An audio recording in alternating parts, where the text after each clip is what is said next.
So we're just going to let everybody in, and we are ready to start. So welcome, good morning and good afternoon and good evening to all our participants worldwide. First of all, please note that your microphones have been muted to ensure there is good sound throughout the whole session. We ask that you keep them this way so we don't have any background noise. And just to let you know, we're streaming this event live on Facebook, and we'll also be publishing it through our YouTube channel, where you can also follow our past and our future online activities. If someone does not want to appear on the actual recording, you can obviously turn your camera off. At the end of the panel presentations, we will be taking questions from our audience. So feel free to use the chat at the bottom of your screen to write all your questions for our panelists.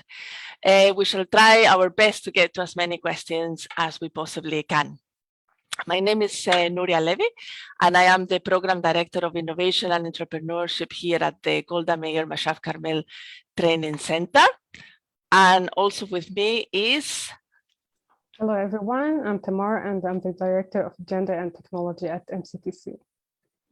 Thank you. MCTC was founded in Haifa in 1961 by MASHAV, the Israeli Agency for International Development and Cooperation, part of the Ministry of Foreign Affairs, to conduct training activities in the socio-economic arena with emphasis on gender equality.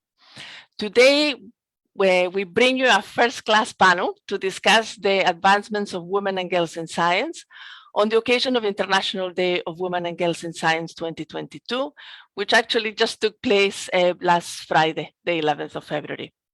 But before we introduce our experts, we would like to welcome our ambassador, Einat Schlein, head of MASHAV, to open today's session. Ambassador, welcome. The microphone is all yours.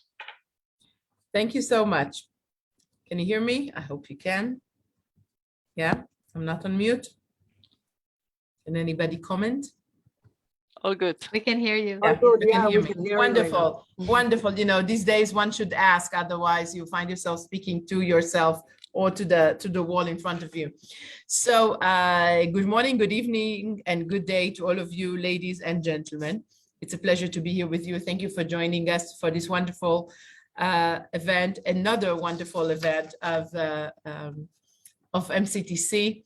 I'm just saying, my colleagues at MCTC, for some reason, I'm asked to admit all the participants, and I can't speak and admit at the same time. So please take this function away from me. Thank you. So International Day of Women and Girls in Science was established already in 2015 in order to recognize the role of women and girls in science, not only as beneficiaries, but also as agents of change. Science and gender equality are both vital for the achievement of the internationally agreed development goals, including the 2030 Agenda for Sustainable Development. Over the past decades, the global community has made a lot of effort in inspiring and engaging women and girls in science. Yet women and girls continue to be excluded from fully participating in science. According to UN Women, only 33% of researchers are women. They are awarded less research funding than men and are less likely to be promoted. In the private sector and tech industries, women are underrepresented in company leadership and in technical roles.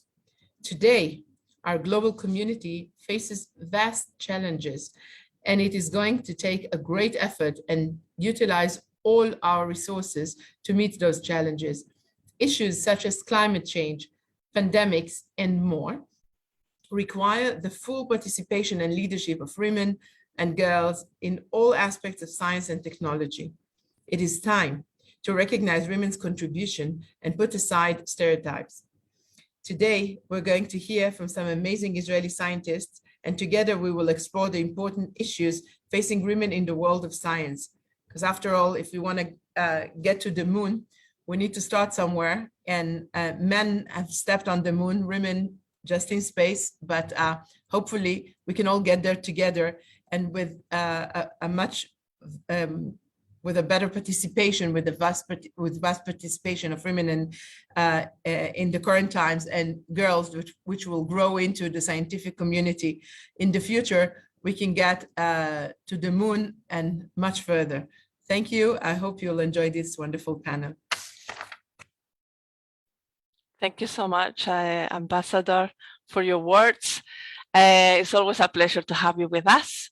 We would like now to give the microphone to MCTC Director Sarah Wilner.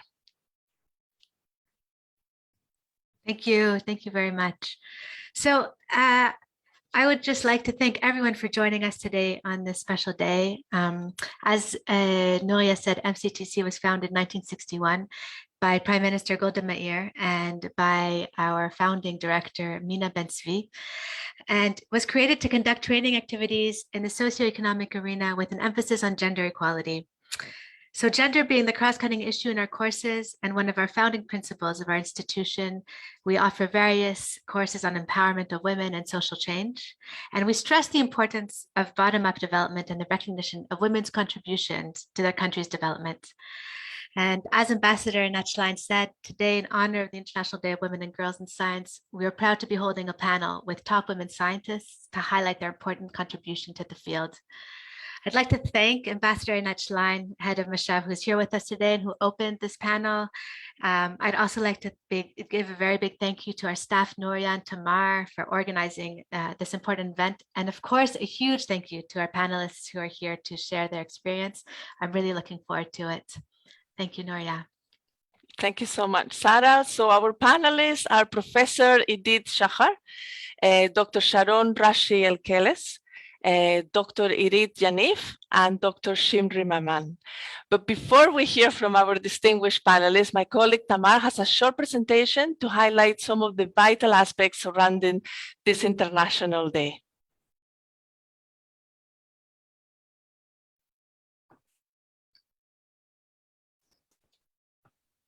So, hello everyone. Again, my name is Tamar. I want to thank Ambassador Nachlein and Sarah for your delightful introduction. I'm Tamar and I'm the Director of Gender and Technology at MCT again. I hold a master's degree from the Hebrew University, magna cum laude, where I wrote my thesis on women empowerment through learning how to code, and I still research the empowerment of women through learning STEM fields. STEM stands for science, technology, engineering, and mathematics. So today I aim to give a very brief global overview on the status of women in science. Because we have a limited time, because we are limited with time, I will try to cover it up and hope you will follow up with me well. So many women made implicit impact through history in the fields of science. Among them was Marie Curie, a physicist and chemist best known for her contributions to radioactivity. Maria Mayer, physicist who received Nobel Prize for suggesting the nuclear shell model of the atomic nucleus, and Elizabeth Blackwell, American physician who was the first woman to become a medical doctor in the United States, and many others. So now let's shed some light on female education performance in STEM. This graph shows student GPA in high school in math and science combined over time by gender. High school girls now also earn higher GPAs in math and science and on average than their male counterparts.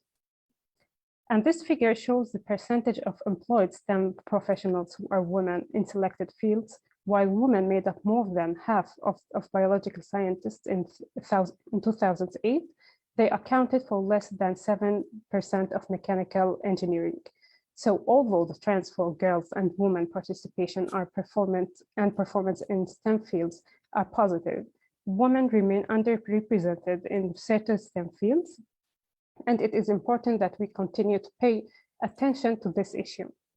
The fact that there are relatively high percentage of females graduates in STEM fields compared to the representation in the STEM workforce is often referred to as the leaky pipeline.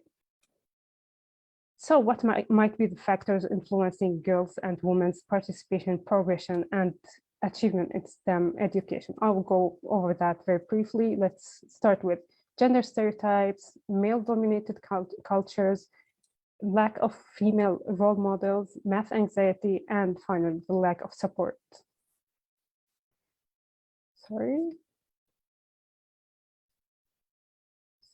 So what might be the results of gender equality in STEM? STEM careers help narrow the gender pay gap. Diversity makes science better. You can make it less isolating, and you can make the industry better. And the ways that might help closing the STEM gap, let's start with giving the girls and women the skills and confidence to succeed in math and science, improve STEM education and support for girls starting in early education and through K-12, work to attract, recruit, and retain women into STEM majors and fields in colleges and universities, improve job hiring, retention, and promotion pathways, and foster inclusive cultures. So this was a very brief global overview on the status of women in STEM fields. Nuria, please take it from here. Thank you so very much, Tamar, for this informative exchange. And let us now hear from our guest speakers. So we're going to start with Dr. Rashi-Elkeles. She is the chairman of the National Council for the Advancement of Women in Science and Technology, operating under the Israeli Ministry of Innovation, Science and Technology. Dr. Rashi-Elkeles volunteered for this position so she could harness her vast experience and passion to promote innovation to reach the Council's goal, which is enlarging the percentage of women's participation and representation in STEM. Dr. Rashi-Elkeles holds a PhD in human genetics from Tel Aviv University and has over 10 years of business experience leading biotech and biohealth startups companies as founder and CEO. She founded and led several health tech companies, pioneered the first femtech accelerator in the world, IF Femtech Hub, and laid the foundation for the Israeli femtech ecosystem. So very, very welcome, Dr. Rashi. It's really a pleasure to have you with us. And we leave the microphone to you. So, thank you, Nuria.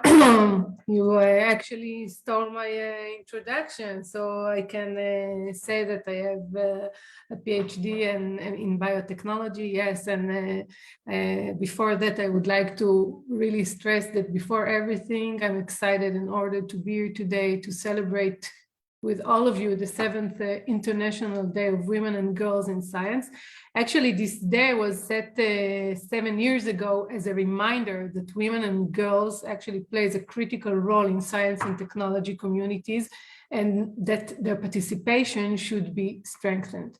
As again, thank you, Nuria and Tamar, for inviting me. Let me start again by introducing myself, and before everything, I would like to say I'm a woman, I'm happily married, I have 2 sons and 2 brothers, no other woman around. So actually, this is one of the reasons, I think, why I found myself working in this Council of Promoting Women. As you mentioned, in my background, I hold a PhD in human genetics from Tel Aviv University and more than a decade in leading and managing academic studies at the university. 10 years ago, or something like that, I've decided to leave the academy and started my entrepreneurial chapter. I opened 2 startup companies and eventually founded a platform that aimed at promoting startups in the femtech sector that indeed concentrates on women's health. And in October 2020, I was nominated as the chairwoman of the council. And since then, I'm trying to fulfill this mission and promote as much as I can. The council was established 20 years ago following a governmental decision aimed at increasing the number of women that are practicing science and working in research and development. This step actually was part of the obligation that Israel took upon itself when joining the European R&D program that started early then in the back of the millennium. And back then, the European Parliament realized that a key point in leveraging knowledge-intensive economy is increasing the number and quality of those that engage in the craft, and promoting women, making them a bigger part of the STEM-based industry was part of their solution, actually getting it. So the Council's vision is to enhance the involvement of women in the fields of science and technology, and to bring about a continuous improvement of gender equality in criteria in these fields. And in order to do so, we defined 4 major missions: to coordinate the activity between all the bodies that work to promote women in science and technology here in Israel, including public, private, and non-for-profit organizations; to support and initiate projects that promote women in education, academy, and industry; to collect data on the status of women engaged in science and technology in Israel in all 3 levels: education, academy, and industry; and to coordinate the Israeli activity within the EU with regards to promoting women in science and technology. Our entire activities are planned and carried out by 3 committees. Actually, it's a 3.5, because one of them was getting a daughter committee. And each committee is directed to a specific stage in women's lifetime: education, academy, and industry. In the education committee, we try to decode how to encourage young girls to choose STEM education. In the academy committee, we work on ways to elevate the numbers of women that actually goes into the STEM faculties and increase the number of women with full professorship status and managerial positions. And in the industry committee, we seek to increase the number of women that sit in executive positions in the high-tech, biotech, and health industries. The education committee oversees activities at all levels of formal and informal education. It collects data, it tracks trends on gender equality in education, it maps sources of inequality in education, and encourages initiatives for the advancement of gender equality. And actually, we coordinate between schools, informal education bodies, nonprofits, and governmental bodies. One of our latest achievements in this committee was a report that we did together with the SOLD Institute. Actually, this report reviewed the global policies on gender equality in STEM education around the world, and you can find this report in our website, like all other reports. The Academia Committee oversees activity within the field of higher education, and this spans from undergraduate level to the highest level of professor. The committee collects data and tracks trends on gender equality in academia. It maps obstacles to women's advancement in the academia and coordinates between government ministries and institutes of higher education. The committee is composed actually from representatives from all the institutes of higher education here in Israel: Tel Aviv, Hadassah, Weizmann Institute, etc., research institutes, and governmental bodies. And we are about to publish our newest report, which will be the snapshot of the gender equality studies in the Israeli Academy in years 2018 to 2019. Again, it will be published in our website. The industry committee is composed of representatives from numerous companies, professional organizations, and governmental bodies. This committee oversees activity within the business sector. And here, obviously, we collect data and track trends on gender equality in business. We map obstacles that women face when trying to reach managerial positions in the private tech sector, and we coordinate between private industries, nonprofits, and government bodies. Lately, we put emphasis on the unique subsector of women entrepreneurs. We try to identify the reasons for the lowest percentage of women involved in technological entrepreneurial activities, and we also try to find ways to change it at the state level, not only in a private level. Now, as I mentioned earlier, one of the Council's missions is to coordinate the Israeli activity with the EU with regards to promoting women in research and innovation. And for that purpose, we participate in ERAC committees that manage gender equality within the European research area. ERAC is actually the EU's strategic policy advisory committee on topics related to research and innovation.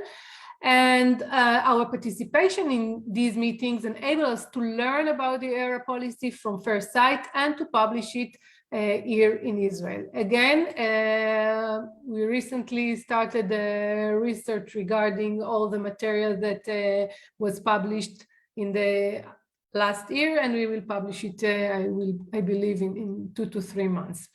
In the last couple of years, we participated in a committee called SWG-GRI. It's a standing working group on gender and research and innovation, and actually it advises the Council of the EU, the European Commission, and member states of the Council on the policies and initiatives that are related to gender equality. This advisory committee consists of representatives from all the member states and associated countries, which Israel is one of them. And actually this working group was helping to define the new demand of the Horizon Europe program that all research and innovation institutes will activate a gender equality plan in their organization. Moreover, we participate in consortiums that are funded by the European Commission. So the gender action was just finished a month ago, and we are about to start a new consortium, the Gender Action Plus, and it will start on April. So most of the council's work is actually executed by volunteers that wish to promote gender equality and have a lot of experience and know-how in the committees that they belong to. Our budget is very low, and our tools are very limited. Nevertheless, I think we contribute in 3 unique ways. First, we raise public awareness using tools like posting position papers, conducting webinars on the matter, and share everything we find fit in our social media platforms. Also, we act, as I said, as a channel for the transfer of information between Israel and Europe, because not only we sit in their committees and hear what is happening in Europe, we also give them some insights from what is happening here in Israel. And of course, we aim to be the source for data in the subject. I would like to summarize my 10-minute presentation and 2 decades of the Council's work with a somewhat optimistic tone. Yes, 20 years had passed since the Council was established, and unfortunately, women are still facing barriers to entry to the STEM fields and are still underrepresented in both the academy and industry. Nevertheless, we shouldn't lose hope, because there are signs of changes in the air. There is a big growing of number of movements and communities that are working to increase public awareness of the imbalance. Governments start to acknowledge the problem and are willing to put efforts and funding in order to find the obstacles, the barriers, and the solutions. And even the private sector actually is joining the effort. So I would like to summarize that on this International Day of Women and Girls in Science, I call everyone to create an environment where women can realize their true potential, and today girls will become tomorrow's leading scientists and innovators, shaping a fair and sustainable future for all. Thank you for listening. Thank you so much. It's really, really wonderful to hear all the different work that the Council has been conducted over those decades, and that there is progress. There is definitely something positive to take from this. Thank you so much again. Now we're going to hear from Professor Idit Shachar. Professor Idit Shachar earned her BSc, MSc, and PhD from the Tel Aviv University. She conducted postdoctoral research at Yale University, a School of Medicine. And upon her return to Israel, she joined the Weizmann Institute. She has served as the head of the Department of Immunology, as well as being the incumbent of the Dr. Morton and Ann Clayman Professional Chair. In February 2021, she became the head of the Office for the Advancement of Women in Science and Gender Equality. Professor Shachar investigates molecular mechanisms underlying lymphocyte maintenance in health under malfunction in blood cancers such as leukemia and myeloma, as well as the autoimmune diseases such as MS. Professor Shachar has written numerous peer-reviewed papers, reviews and book chapters.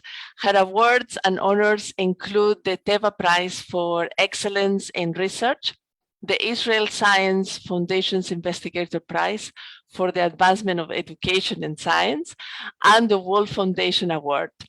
She holds 4 US patents in the treatment of inflammation and 1 for treating cancer.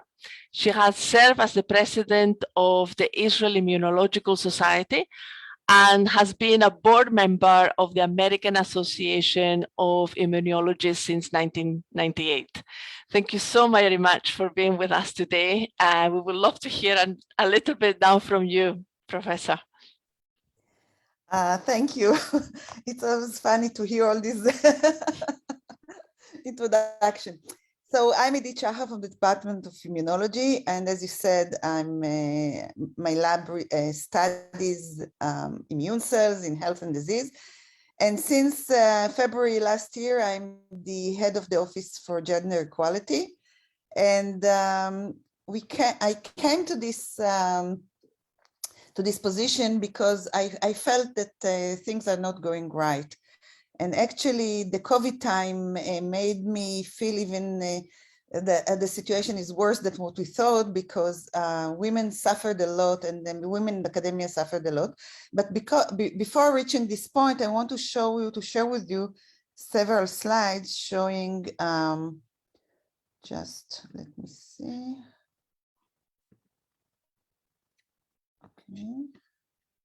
Okay.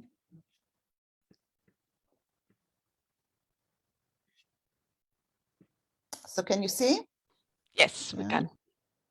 Okay. So Israel is not in a good position regarding the percent of women in science. If we compare the number of women scientists, women, not even scientists, women,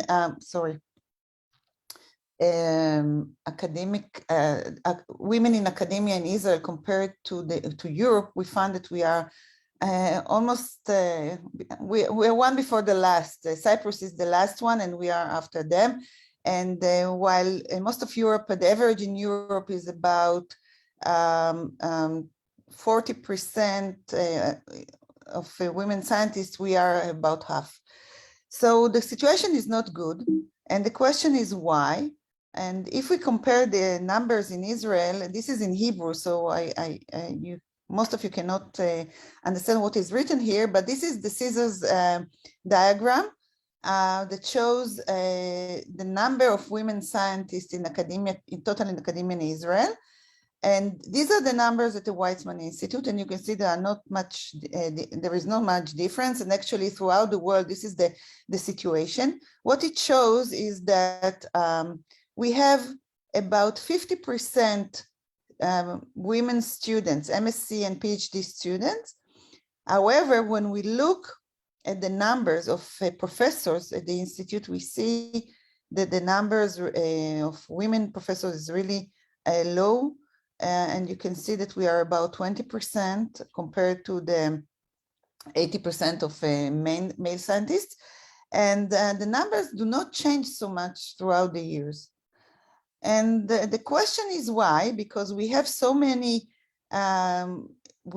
women PhD students, and why we don't get them as scientists in academia. And the answer is that this is a long track of being a PI. And there is a leak in the pipe, as you can see here, between the PhD level and the postdoctoral level. What it means is that we have, as I showed you, we have about 50% PhD student. However, the next step that is necessary for becoming a PI, oops, sorry, is there a problem? Okay. Do you see my presentation? Yes, we can see okay. it. So the next step for women is to go abroad and to do the postdoctoral studies in an institute outside of Israel. And as you know, for men, this stage is not so difficult, because usually the male scientist will tell the family, this is a very important stage in my career, I have to go, and the family will go with them. For women, the situation is completely different, because women have to convince the spouse that they must come with them, and they should leave their job in wherever they are, and go for few years abroad. And usually it is very difficult, and in most of the cases it doesn't occur. They do not approve, and they don't go with them, and women stay in Israel. So this is a matter of education. It's the place of women at home in most of the families. We know that this is educational level, and we cannot convince so much women to fight for their rights. But we try to do our best to change the situation here. So what we are trying now to do is, in order to increase the number of women scientists, we have to work in different levels. And the first level is to convince women to go abroad. And this we are doing in the Institute by having different workshops that tell them and strengthen their ability to admit they were something, and they should do this stage. The next step is to go abroad, and what they are doing abroad is not easy, because to do a postdoctoral studies abroad, you have to work very hard in a very strong competition. You have to compete with other scientists around you, and with scientists that want to go back to Israel. And actually, for women, competition is not a good thing. For men, they like competition, and women are afraid or do not like to compete. And what we are trying now to do is to convince them that they were something.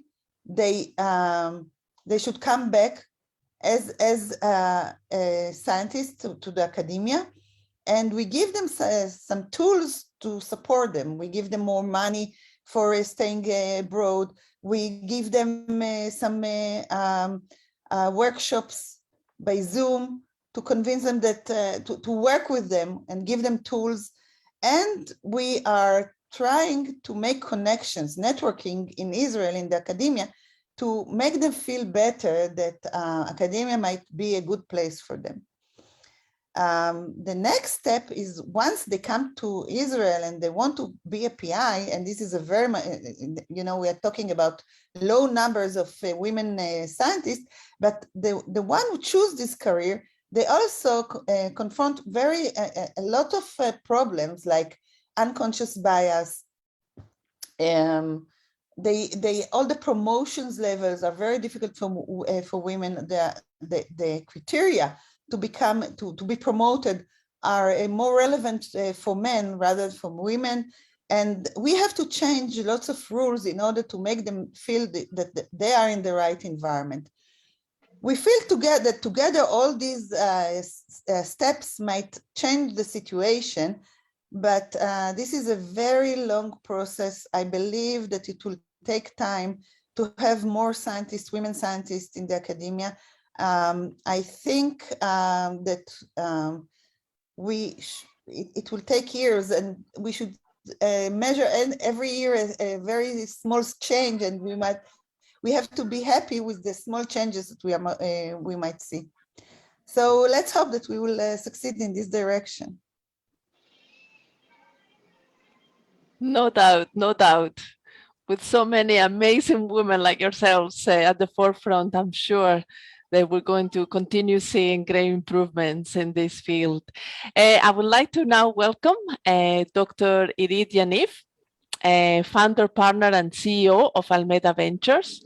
Dr. Yaniv has more than 25 years of experience in the venture capital, pharmaceutical, and biotech industries.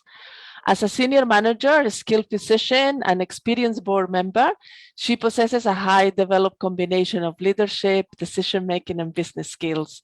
Dr. Yaniv has served as a partner at Alcelmed since 2012, previously served as executive director and chairperson in Alcelmed Innovation Hub portfolio companies. She is also a co-founder of We at Health Tech, a program aiming to propel junior women managers to executive positions in the health tech sector by mentoring them and putting them through the 8-month program of lectures and networking events. Dr. Yaniv holds a medical degree from the Ben Gurion University and an MBA from the Rekante Business Schools in Tel Aviv University. So it's really a pleasure to have you here with us.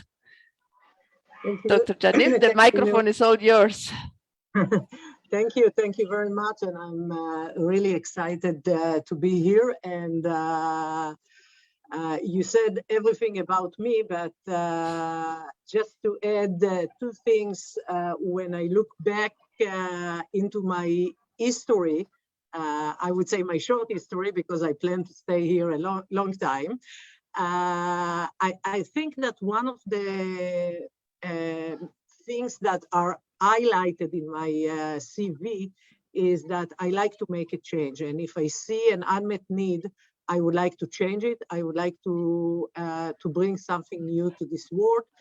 And I will speak specifically in this couple of slides about the issue of female or woman in the tech world, in the science world. So you said everything about myself, and I'm happy really to be here. And I think, sorry, it's not moving. Okay, I think when I established Almeda, and this was about 15 months ago, I was looking for the name for this VC. And of course, you know, there are so many names, so many generic names, but I insisted to have a female name for this fund. I said, I'm a female, I would like to have a female name, and I would like to have a researcher name. And the topic and the importance was that I would like to make a path to everyone that would like to succeed, every woman that would like to succeed.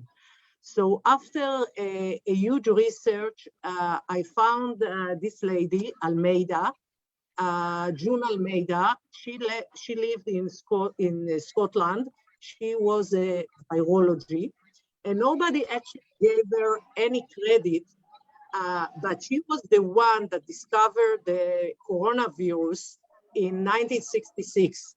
And because our fund was established during the Corona time, I thought that this makes a perfect fit. And we actually named the fund Almeda, which is much easier for Israeli to say than Almeida. So this is the start. And from that, you can understand why the topic of women in science is so important to me. And I would like to share with you a few slides that we have prepared when we began to speak about the program. There are a lot of noise, I don't know why, but someone can. So the sound of life, don't worry. That's true. So when we decided to establish the program of We at Health Tech, we wanted to pitch it to our colleagues and to the participants. And we found the following figures that I would like to share with you.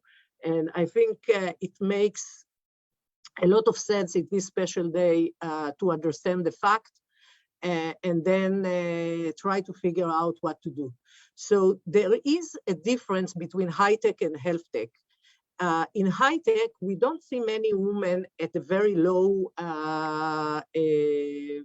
employment position.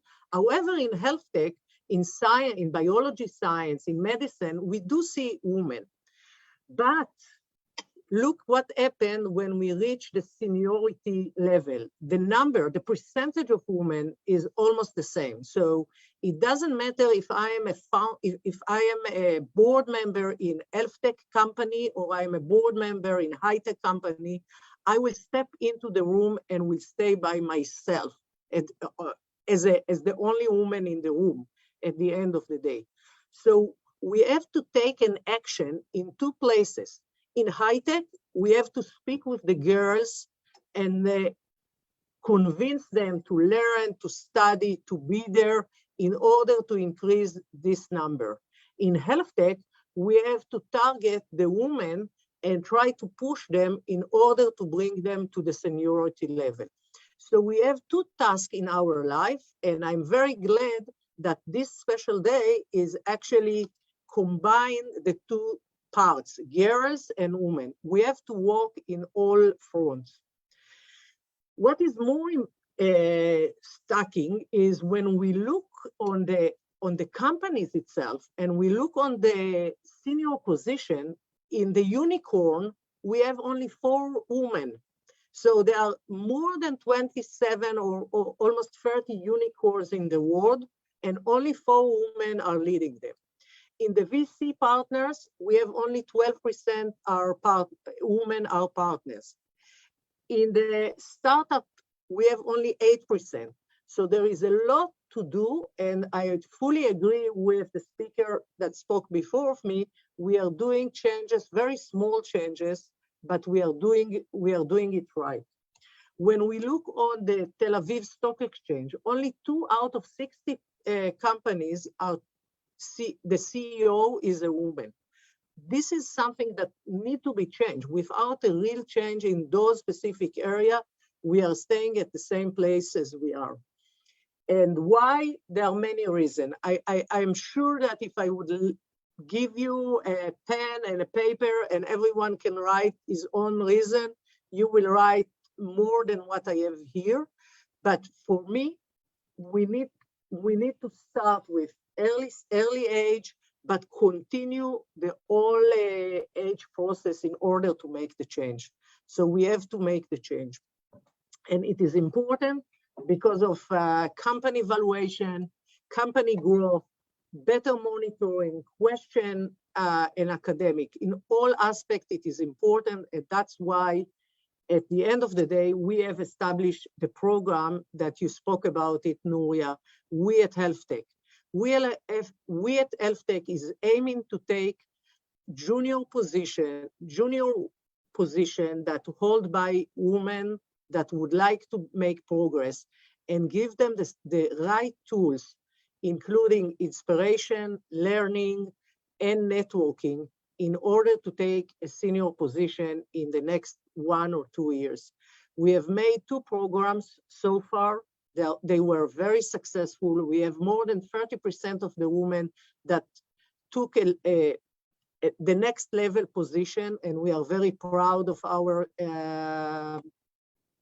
community, senior community of this program, and we are starting now with the 3rd program that will take place in this year, 2022. Thank you.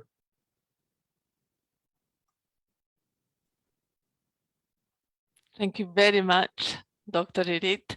And finally, I want to introduce Dr. Shimri Maman.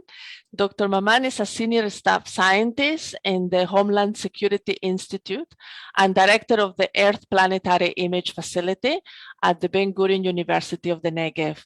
Her research deals with the application of satellite technologies to environmental challenges and climate change. She's an integral part of the research team leading BGUSAT, which is Israel's first research nanosatellite. She also serves as an expert and heads the Israeli Regional Support Office of the United Nations Platform for Space-Based Information for Disaster Management and Emergency Responses. Previously, she served as the board member of DMARS and is founding board member of eSpace, a women's association promoting gender equality among Israeli STEM professionals. Dr. Shimri was appointed by the United Nations Office for Outer Space Affairs as a mentor in the Space for Women network. Moreover, she is on the board of directors of the Ramon Foundation. Furthermore, she leads diverse education and outreach programs promoting science, technology, engineering, and maths, using hands-on research activities at both the national and international scales, including the unique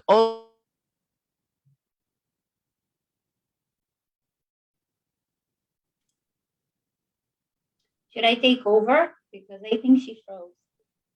Yeah, okay, I'm just gonna take over, Nuria. Thank you for that really kind and long introduction. I didn't realize you were gonna read the whole thing. Well, the best thing about being last is that, first of all, everybody gave the introduction before me. And the second thing is that I have enough time to update my presentation according to what everybody said. So thank you so much for having me. And it's a great experience to be here. And my research deals with satellite technology. And as Nat Schlein, Ambassador Nat Schlein said in the beginning of the presentation, and by introducing that we want to bring women to the moon, then I'm just going to say we've been to the moon. We've been there with SpaceIL and the Israeli Space Agency and the IAI. We sent already Bereshit, and we're now sending our second lunar spacecraft, Bereshit 2. And this is a special time to introduce this specifically on this day because I have a very special connection to Bereshit. My satellite, VGUSat, that was introduced by Nuria a second ago, is actually celebrating today 5 years in space. Now, when we're talking about a nano satellite, sometimes it's not so easy to imagine what's a nano satellite. Bereshit is relatively a small spacecraft, but mine is even smaller. This is how small it is. So this is a nano satellite that we launched 5 years ago, and we're very proud of that. And that gives us the ability to also collaborate with SpaceIL because our heritage using this satellite was implemented in the Bereshit spacecraft. And I'm going to put a link later on at the end of my talk to a designed scholarship for women provided by SpaceIL that everybody should attend to. So most of the speakers just before me already said the numbers are low.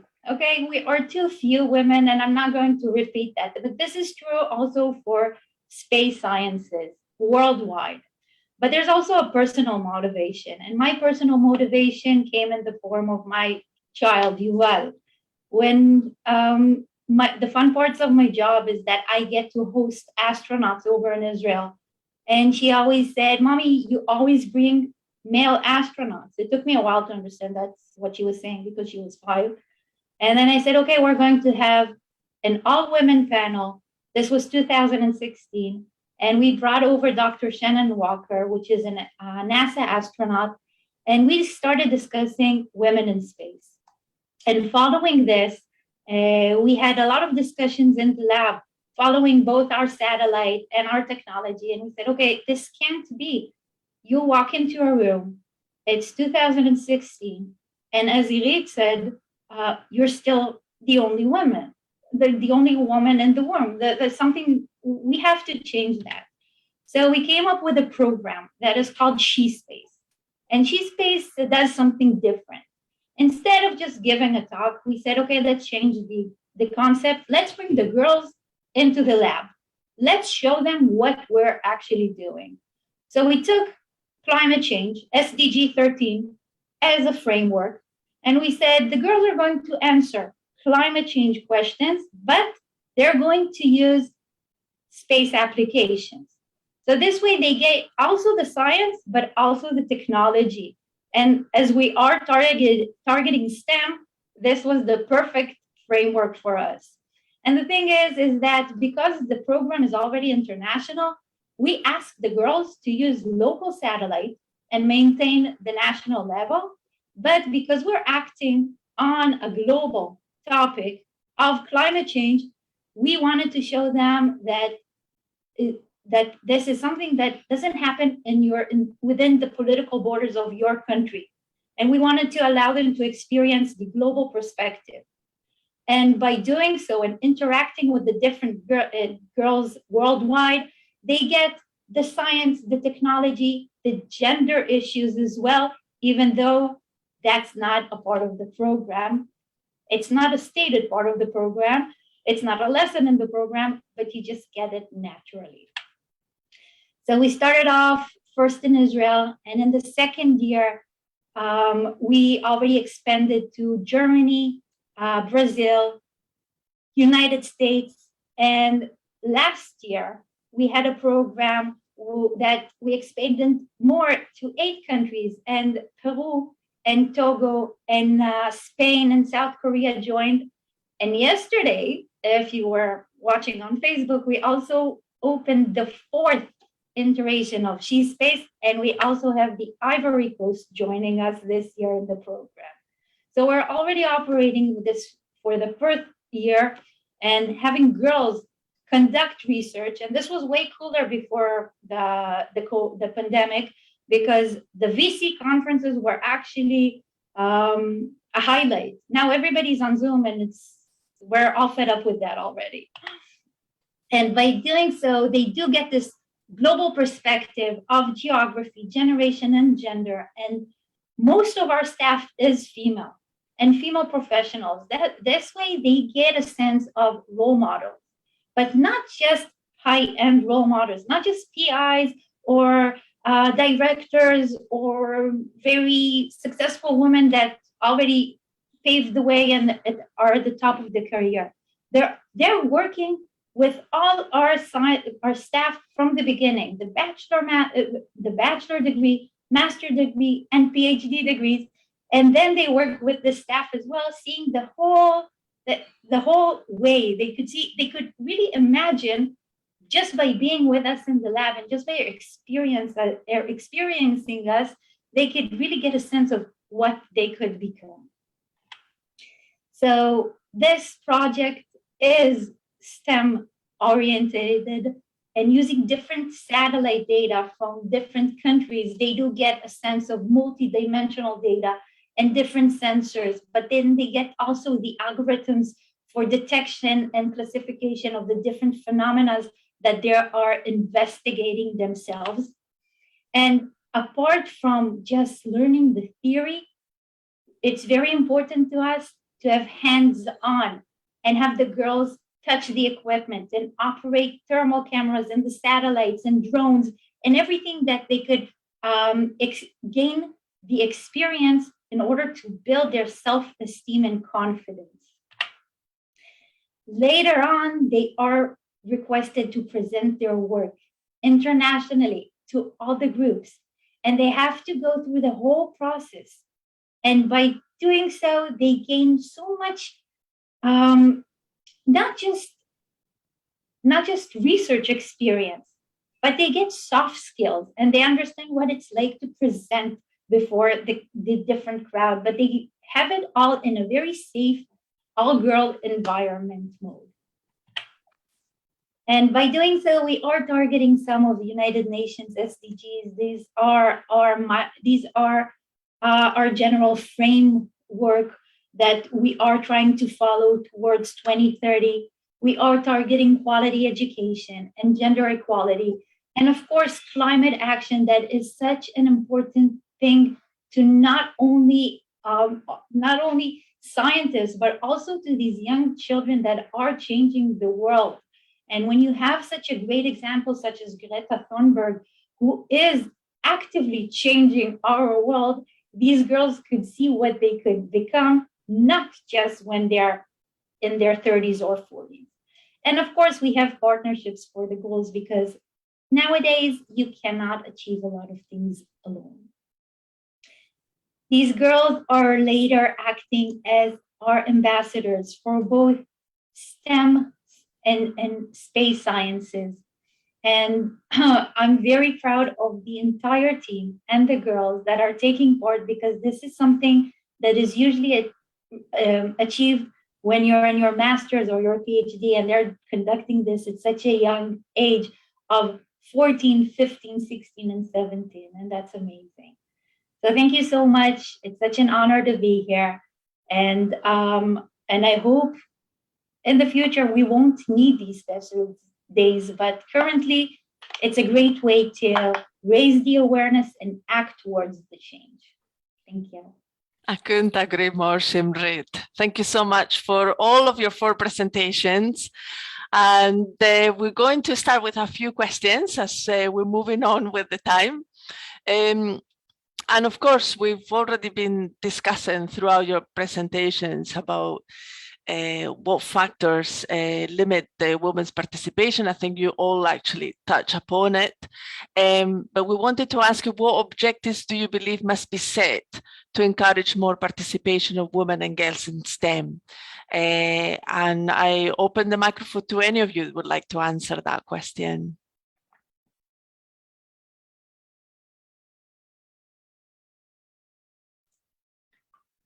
I think Sharon. Go ahead, Sharon. Yes, I might as well start. So I think that I'm a scientist, so I usually count on facts. So I went to the UNESCO website and looked for the numbers, and I thought maybe the objectives should be related directly to the facts. I see that less than 30% of researchers employed in R&D globally are women. So maybe the first objective will be to see how can we enlarge this number, and what can be done in a state level in order to draw on more women to be researchers. The other thing is that women in STEM field publish less than their men colleagues. Let's check why. Let's check if this is something that has to do with them being women, or is it something that has to do with the path that they're going through, and related directly to the fact that actually they give birth. So their course is a bit delayed, and that is why they publish less. So maybe there should be something that can fix it. Okay. Another thing is that women are paid less for their research in the academy. So this is something that we should definitely seek to change. And moreover, women and girls enrollment in university STEM courses is much lower than their male counterparts. This is, again, something that we should seek to change. And one big objective that I see is actually find a way to change the tracking of young girls during the educational phase, during them being in high school, to find the way to give them more tools to be involved in technological courses, to give them more opportunities to learn, and therefore more opportunities to be involved in the army later on in units that has to do with technological fields. Thank you. I don't know if anybody else would like to add anything. Otherwise, we've got plenty of other questions to go around. That I would say one of the things that you all touch upon is the fact that we as women have our own challenges when it comes to motherhood. We have to take time off, we have to be with our children and so on. And I think this is one of the issues in society, is that the women have to be able to succeed as women with everything that it implies, which is always something that is being left behind. And that brings me to the following question is, what do you think about having affirmative action or quotas put into place for women postdoctorates or PhD candidates, etc.? So I can answer. I think it's a bad idea because always we will be considered as less good and we will, people around us will always remember that women were chosen based on the actions that were made. So I think we have to be as good or even better than the men, but we should have the right environment for our success. Definitely the right environment, that's for sure. Yeah, So putting up. I absolutely agree with Edith. I think quota is a very bad idea, and I would like to see that we have a very large pool of women that we can choose and select and identify the right ones. And if we have this, we don't need a quota, because there will be a competition on the seats, and not.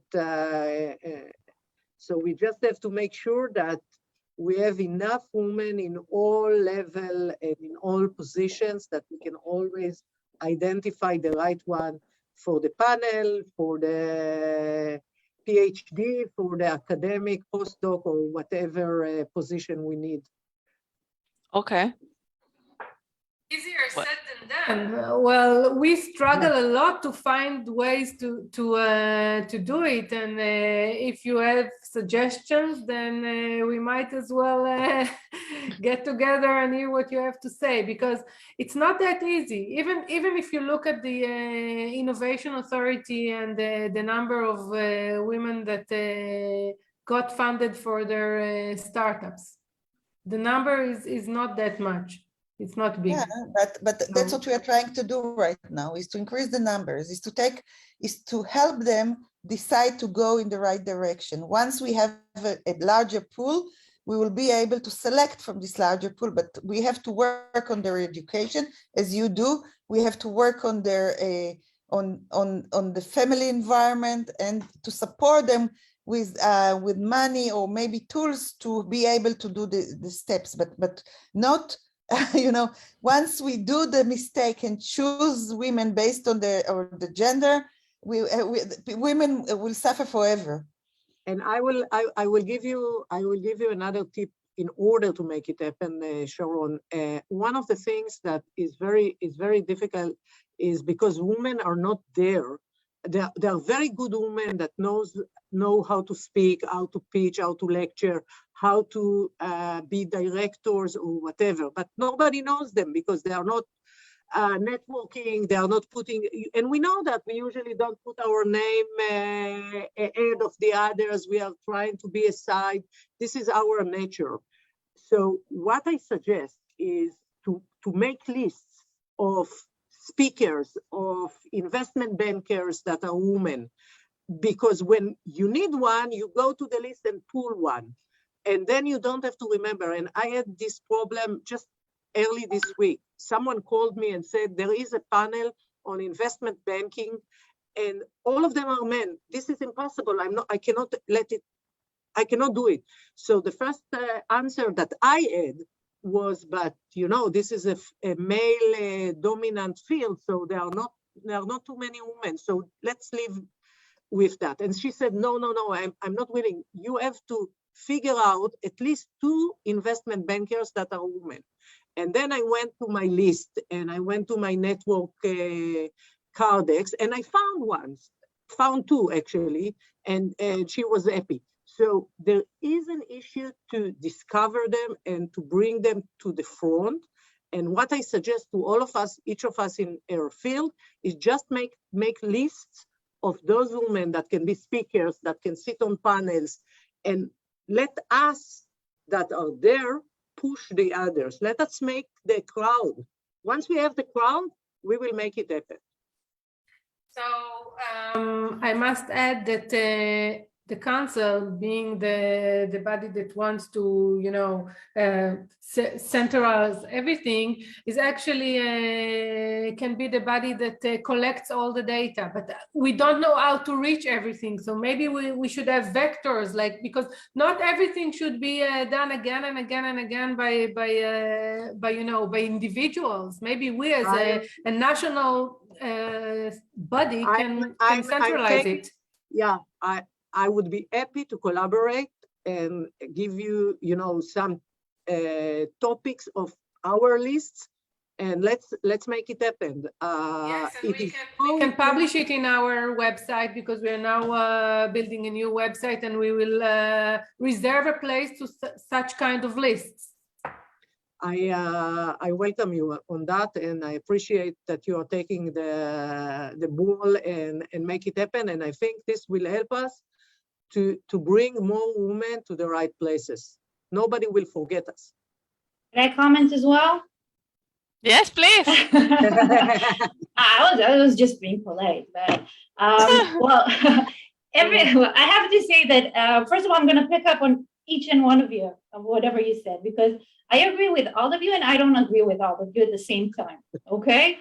The thing is like this. I agree with it because we had the same problem in space, and in the space conferences, we had the problem, especially in Israel, that every time they said, we don't have enough women speakers, and there's not enough women dealing with space sciences in general. And then it became a thing that most of the women that were very repeating themselves. It's the same women all the time, and they're usually just moderators, which is a harder job, in my opinion. So what we did is we established a women's association. It's called We Space, Women in Space Israel. And we already have over 150 professional women that we know of in order to supply that list to. But it doesn't end only with that list, because we do need later on to pick up and support these women and encourage these women. And I relate to Edith as well and say, okay, personally, as a woman, I would hate to know that I was awarded something just because I'm a woman. But I think it's a necessary stage, especially where we are now. And this is where I agree with Sharon. We have to act in all our available tools. And this is a legitimate tool to act upon.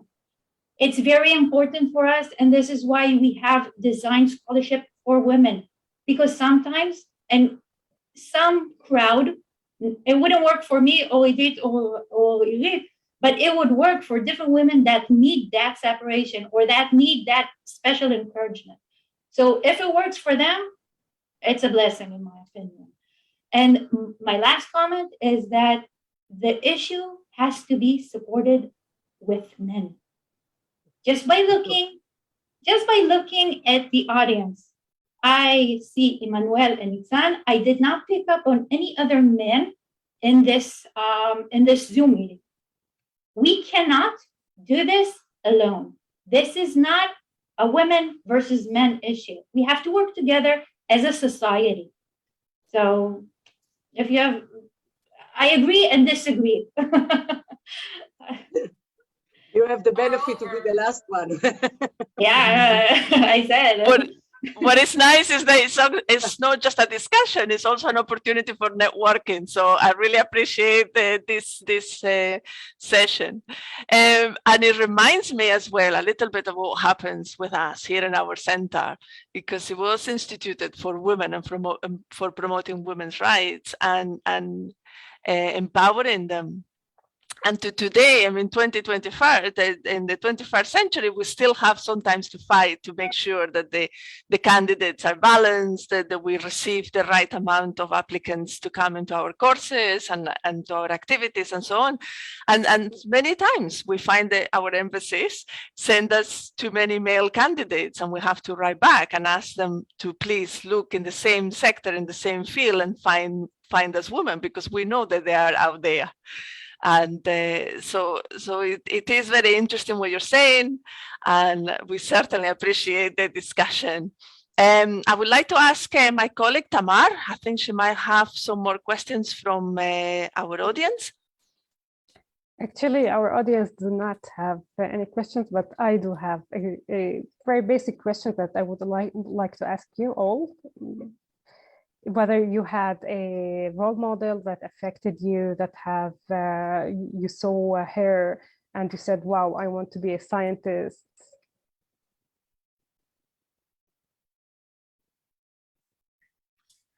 I must say that once I was younger, I didn't even know that there's a gender issue. I was living with the notion that everything is good and, you know, I'm equal to everybody else, sometimes superior. But I know for a fact that there are not enough role models for women, for young girls. So maybe this is something that we need to emphasize more on the education level. Yeah, I agree somehow with Sharon. I think for myself and maybe all of us that made it, we didn't feel that there is an issue of gender. That's why we are there in a way, because we had an opportunity, we took it, and we moved forward, and our environment, our family, our environment in general, and our family environment in specific gave us the opportunity, because they also didn't feel that there is a gender issue.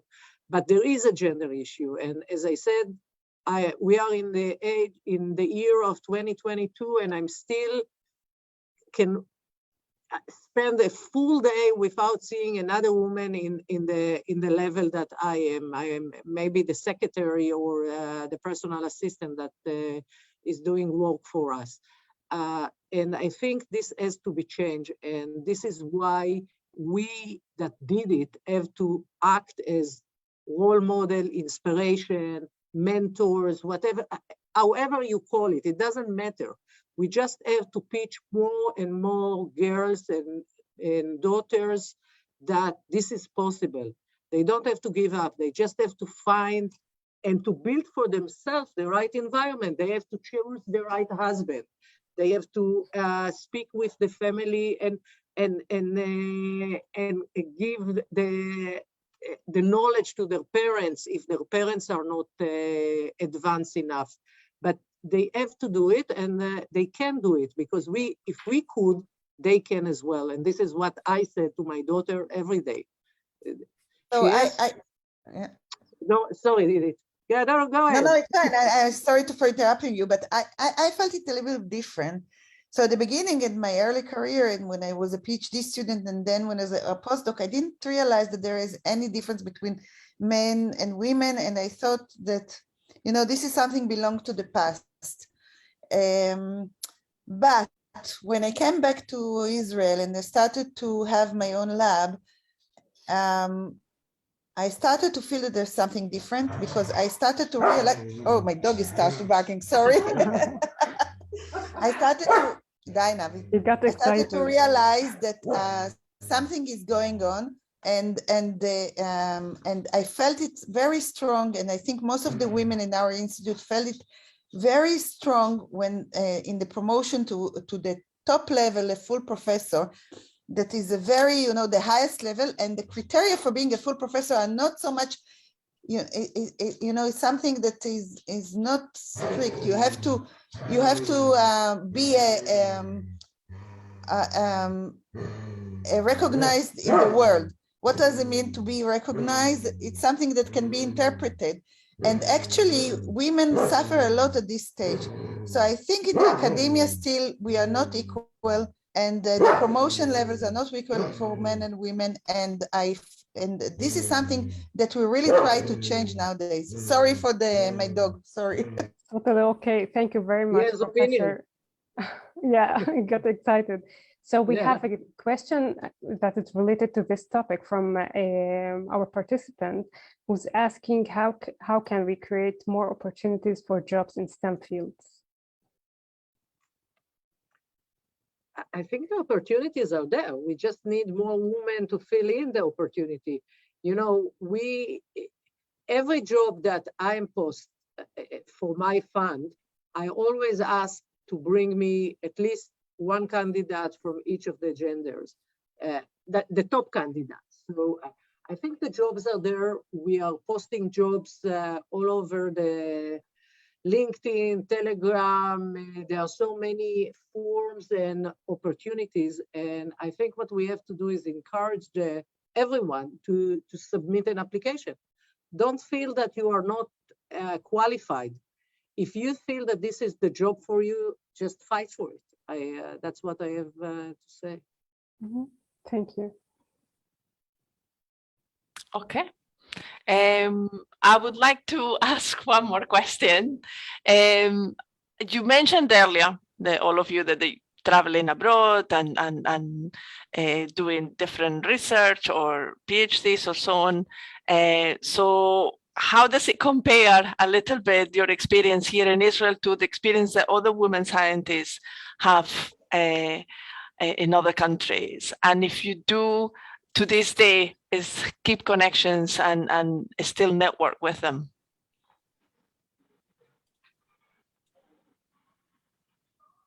I'll go. I can say, yeah, Shimrit, go ahead. You first. Oh, it's okay. I don't mind going last. It's okay. No, it's okay. Well, I find it very similar in all places. And this is something we also see in the She Space program. It doesn't matter where you are in the world. Women, the minute they feel alone. So one way to overcome that is to make your own network and your support net in order to overcome that. And the second issue that everybody struggles with, not everybody, whoever chooses to be, is around motherhood, especially when the kids are young. And that's a very challenging stage. And we saw this, and I could see that from my colleagues worldwide as well, especially during the COVID pandemic. We were thrown back in time. The feeling is that a lot of women just went back to traditional motherly roles, I will call it. And most of my friends and colleagues would say, I stayed home with the kids and I did this, especially young kids. My kids are a bit older, so it was easier for me. I didn't feel that as well. It was challenging at first to have everybody at the house, but when you have little kids, at very little, I'm not talking just babies, but at the ages of 3, 4, 5, 6 that still need your attention and they're not fully independent, that was a hard thing. And most of us did overcome that with our support network. I could tell you that in my personal lab and what we're doing in the Earth and Planetary Image Facility is we're adjusting the times for mothers. So if somebody has to be all day with the kids and she wants to work at night, go ahead. If you want us on Fridays, I'm there, whatever you want. I will adjust myself in order, and so will my other colleagues, and I've seen this a lot in Bangalore universities. Everybody was very supportive, and we should form that sense of support. I want to clarify something. So usually Israeli women postdocs go abroad with children, while most of the women around the world do not have children at this stage of life. So I think Israeli postdocs suffer or feel the situation worse because they have to struggle in the family and in their universities. So the situation is much more difficult for Israeli scientists. And I can shed some insights regarding the entrepreneurial sector. As recently we just collaborated with several countries from abroad, from India, from Australia, etc. And we saw that the situation is quite similar in all the other countries. And usually they seek answers from us as we are perceived as the startup nation, and they think that the number of female entrepreneurs, female technological entrepreneurs in Israel is much higher than in other places in the world. But this is not the case. We have exactly the same number of women entrepreneurs like everywhere else. And the only thing that is different is that I think we are a bit more aware of this entrepreneurial sector here in Israel. So maybe that would be a jumping point for us. Thank you so much. Another quick question. What would you say was the best bit of advice that you actually received throughout your career? I will start this time because it is the advice that I'm still giving my daughter. Whenever you step into a room, when you leave it, make sure that they know that you were there. So, and I think if you think about it, never go into the room and be quiet or aside. Always say something that they will remember on a positive note, of course. But this is the advice that I got from my mother-in-law, and I'm still giving it to my daughter. Fantastic. There you go. Got good relationship with the mother-in-law. Edith, you wanted to say something? Sorry. Me, I think that my advice is to my daughter is to be as close to as she can be to herself, and do whatever she likes. And if she feels she wants to go to do something, she needs to do it. And if she feels that something is her aim, she needs to follow it. And that's the only thing that I can advise her, because I think most of us are not following our dreams. Shimrit. Yes, Sorry, Sharon. okay. No, Sharon, please go ahead, and then we'll take Shimrit.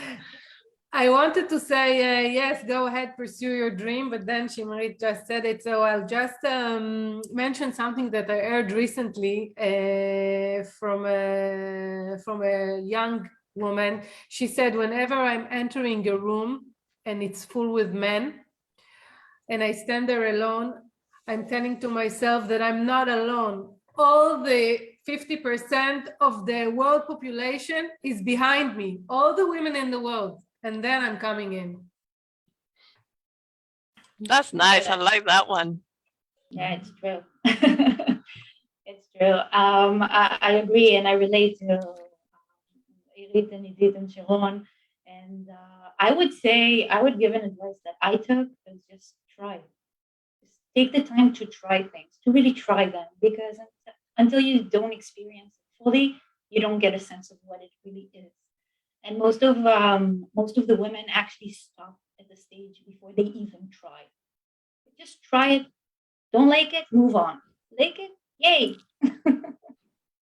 Fantastic. I really take that on board. And on the opposite side of the coin, what would be the worst piece of advice that you actually received throughout your career? Don't try. Don't try. Okay.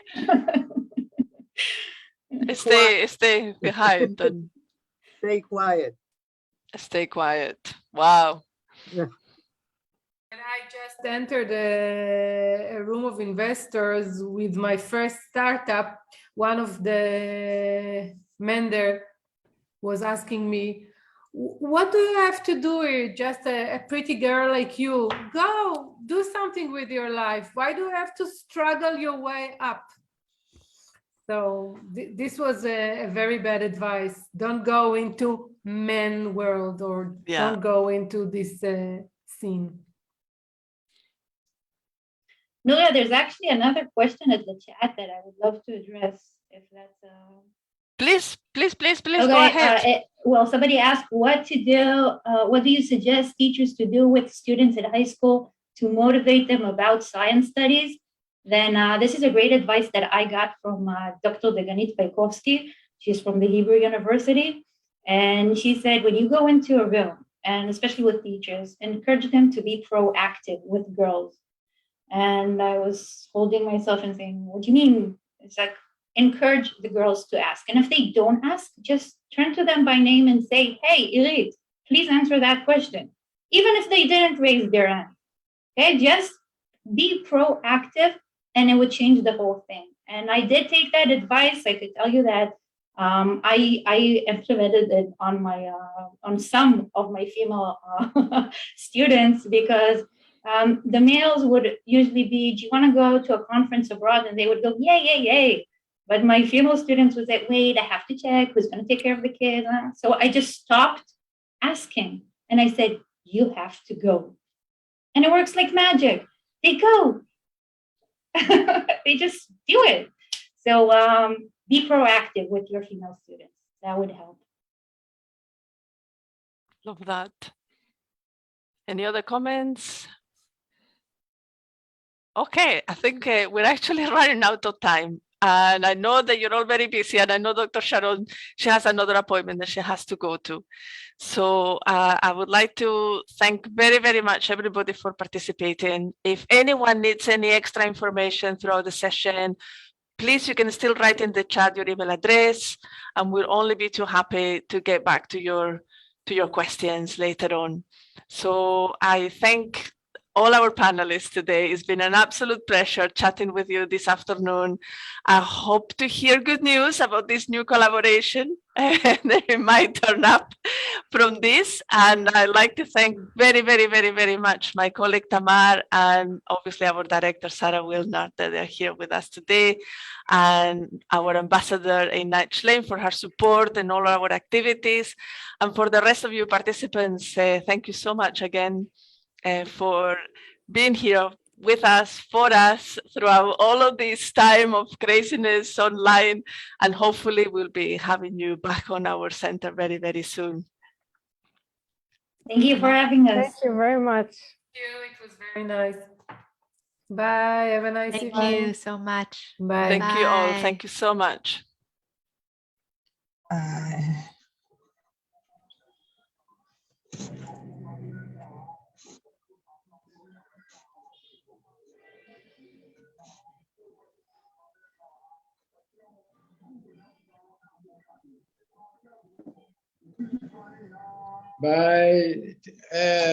Bye.